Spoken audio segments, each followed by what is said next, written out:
حضور نے فرمایا لوگوں یاد رکھنا، یہ خطبہ حجۃ الوداع میں نبی پاک نے فرمایا، یہ حضور خطبہ دے رہے ہیں اور اس وقت دے رہے ہیں جب حضور صحابہ کو بتا چکے ہیں کہ یہ آخری ملاقات ہے۔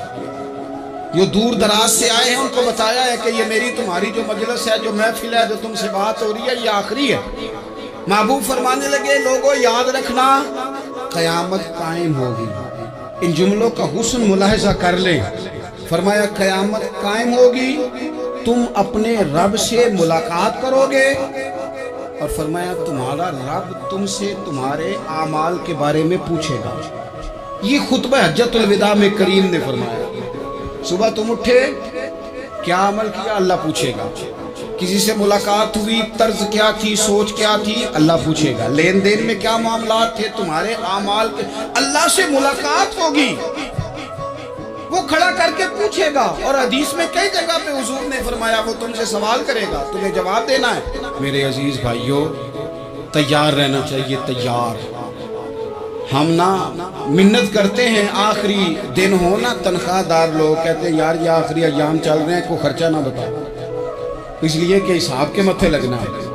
آخری دنوں میں، بجٹ کے دنوں میں لوگ پریشان ہوتے ہیں کہ حساب دینا ہے۔ جب رب سے ملاقات کریں گے اور وہ حساب مانگے گا، کتنا مشکل کام ہے۔ اور ایک مقام پہ حضور نے فرمایا جس سے اللہ نے حساب مانگا وہ تو الجھ گیا، دعا کرو وہ حساب مانگے ہی نہ، بے حساب ہی بخشش فرما دے۔ نبی پاک صلی اللہ تعالیٰ علیہ وآلہ وسلم نے ارشاد فرمایا اسی خطبہ حجۃ الوداع میں، حضور فرمانے لگے سن لو، میں نے تم تک اللہ تعالیٰ کا پیغام پہنچا دیا ہے۔ اب جس شخص کے پاس امانت رکھی ہو اس پر لازم ہے کہ وہ امانت اس تک پہنچا دے جو اس کا مالک ہے۔ ہم بہت سارے لوگ ایسے ہوتے ہیں ہمارے پاس امانتیں ہوتی ہیں، کچھ بھی نہ ہو تو کچھ لوگوں کے راز کی امانت ہوتی ہے، کچھ بھی نہ ہو تو کچھ لوگوں کی باتیں ہم تک پہنچ جاتی ہیں، وہ راز ہوتا ہے، وہ امانت ہوتی ہے۔ مجلس کی گفتگو بھی امانت ہے، لیکن ہم امانتوں کا خیال نہیں کرتے، خیانت ہو جاتی ہے۔ بہت محتاط ہو کر اپنی زندگی میں امانتوں کا خیال کیا جائے۔ یا ایھا الذین آمنوا لا تخونوا اللہ والرسول وتخونوا اماناتکم وانتم تعلمون۔ اللہ فرماتے ہیں ایمان والو، نہ رب سے خیانت کرنا، نہ رب کے رسول سے خیانت کرنا، نہ آپس میں ایک دوسرے سے خیانت کرنا، جانتے بوجھتے ہوئے یہ کام نہ کرنا۔ وانتم تعلمون، جانتے ہو، تمہیں پتہ ہے۔ کبھی بھی بددیانتی کا مظاہرہ نہ کریں اپنی زندگی میں، کبھی۔ اور یہ بھی یاد رکھ لیں، بچوں کو کیا پتا کہ ہمارا ابا حلال لا رہا ہے کہ حرام لا رہا ہے۔ آپ لا رہے ہیں نا تو وہ تو بیچارے بھولے پن میں کھا رہے ہیں، تو حساب آپ نے دینا۔ جنہ لی تو پاپ کمائے ہن کتھے نہیں ہو تیرے کار، بلانا۔ بچوں کا تو یہ معاملہ ہے بھائی، اللہ ماشاءاللہ کہ وہ وقت پہ ہی، شادی کے 10-15 دن کے بعد ہی ان کو پیغام مل جاتا ہے کہ اگر ہمارا علیحدہ گھر ہو تو میں مرضی سے سجاؤں، تو میں مرضی سے سواروں، تو میرا کوئی مطلب اپنا سلسلہ ہو، تو بڑے ٹائم پہ ساری باتیں شروع ہو جاتی ہیں۔ وہ تو معاملہ ہی بالکل اور ہے۔ تو بالکل کسی بھی امانت میں کبھی بھی خیانت کرنے کی کوشش نہ کریں، اور یاد رکھیں مال حرام جہاں آتا ہے وہاں بڑی تباہی آتی ہے۔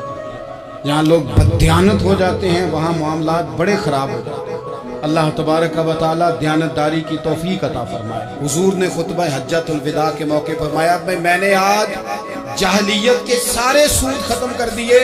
نبی پاک میدان عرفات میں کھڑے ہو کے فرمانے لگے جس بندے نے بھی کسی سے پیسے لیے ہیں وہ اصل رقم دے گا، زائد نہیں دے گا۔ حضور کے بڑے قریبی تھے ایک، فرمایا انہوں نے بھی کچھ لوگوں سے پیسے لیے ہوئے، چونکہ وہ سب لوگ کرتے تھے، حرام ہی نہیں تھا۔ فرمایا میں ان کو بھی حکم دیتا ہوں کہ یہ اصل رقم وصول کریں گے، کسی سے ایک پائی بھی زیادہ وصول نہ کریں گے۔ نبی پاک صلی اللہ تعالیٰ علیہ وسلم نے خطبہ حجۃ الوداع میں ایک باریک بات حضور نے بھی، یہ آپ نے ضرور سمجھنی ہے، بالخصوص جو لوگ تھوڑا دین پر عمل کر رہے ہیں، جن کا لبادہ مذہبی ہو گیا، جنہیں لوگ حضرت صاحب، قاری صاحب، علامہ صاحب، مفتی صاحب، حاجی صاحب، بزرگوں کہہ کے بلاتے، وہ اس پر توجہ کریں۔ میرے نبی پاک صلی اللہ علیہ وسلم نے خطبہ حجۃ الوداع کے موقع پہ ارشاد فرمایا لوگوں شیطان اب مایوس ہو گیا ہے، وہ تم سے بتوں کی پوجا نہیں کرا سکے گا، ہاں وہ تمہیں چھوٹے چھوٹے گناہوں میں مبتلا کرے گا، وہ تم سے چھوٹے چھوٹے عیب کرائے گا، تم سمجھو گے یہ تو غلطی کوئی نہیں۔ فرمایا اس سے بچ کے رہنا۔ اب وہ مایوس ہو گیا، بتوں کی پوجا نہیں کرا سکتا، تمہیں اپنی پوجا نہیں کرا سکتا، لیکن چھوٹی چھوٹی غلطیاں۔